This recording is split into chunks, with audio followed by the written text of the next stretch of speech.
So you probably clicked on this video because you're a skinny guy who doesn't want to be skinny anymore.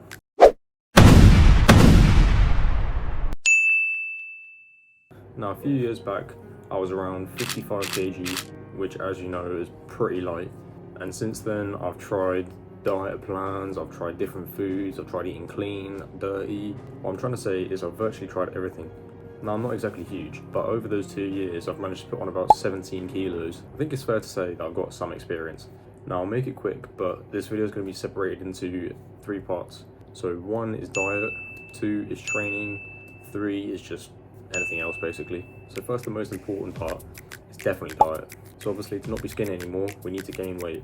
And the way to do that is to be in a calorie surplus. Now, obviously, as a skinny guy, that is really hard due to just fast metabolisms and just bad appetite in general.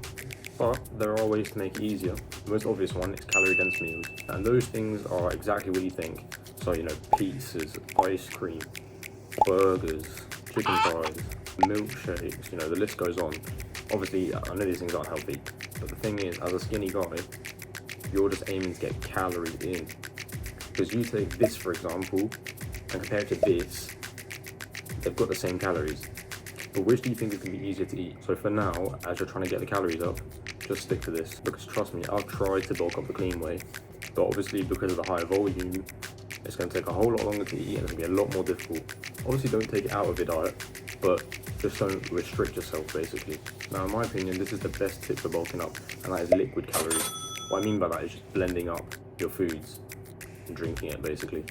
Sounds gross, but it works.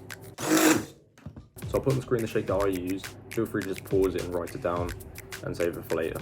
The thing is with these shakes is you can take them anywhere, so when you don't have time to eat, you can just bring it to school, work, anything that you're busy with, because you can just put it in a bottle and leave it at that. And a bonus tip is protein.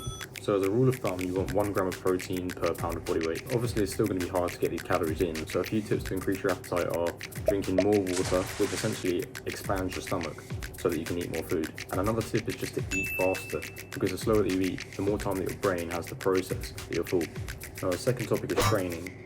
A lot of people swear by the bro split, which is just chest on Monday, back on Tuesday, for example, arms on Wednesday, legs on Thursday. You get the point. It's 1 muscle group per session. Obviously, that means you're training 1 muscle group once a week. Now compare that to push-pull legs, for example, which puts you at 2 times per week, because it's chest, shoulders and triceps on Monday.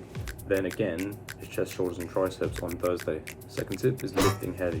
Now when I say this, that is lifting heavy safely, not ego lifting. The heavy movements particularly want to be compound movements. So the main compound movements are bench, squat and deadlift. You will want to stick some isolation movements in there, and these can be done lighter, so stuff like bicep curls, tricep push downs, etc. You can Google a list of compound exercises and isolation movements if you need to. You can also just Google free training program, and that will give you a sort of idea on where to start. And the second tip for training is progressive overload. What that means is slowly increasing your reps and your weight over time. So every session that you do, you either want to add weight or add reps. I'll put a couple links in the description explaining it properly, just to help you out. And another thing is rest times. So for your compound movements, you want around 3 to 5 minutes rest between each set. And in between your isolation movements, you want around 1 to 2 minutes rest. A lot less. A lot of people make the mistake of leaving way too short of a time between each set, which basically just stunts your gains. And then for the final topic, which is other, I'm just going to give a few general tips to help you out. So 1 is supplements. Now I'm not saying you need to go all out and get 50 different pills and take them each day, but there are a couple which will help you out a lot. Now, ones I'd recommend are protein powder and creatine. Those are the 2 key ones which I think all gym goers should be taking. Protein also comes in more than powder, so you can get protein bars and protein yogurts. The list goes on. You can find them anywhere, to be honest, like Lidl, Tesco's, Aldi, even just Amazon. There are other supplements for your general health, such as zinc and magnesium or omega-3 fish oils, but I'm not going to go into them in this video. Now, one that is more important than the supplements is sleep.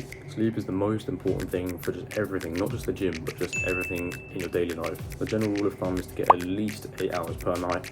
And yeah, that's basically it. But yeah, hopefully I made it a bit easier for someone out there. And yeah, if you like this kind of content, then look at my next video. And yeah, in a bit.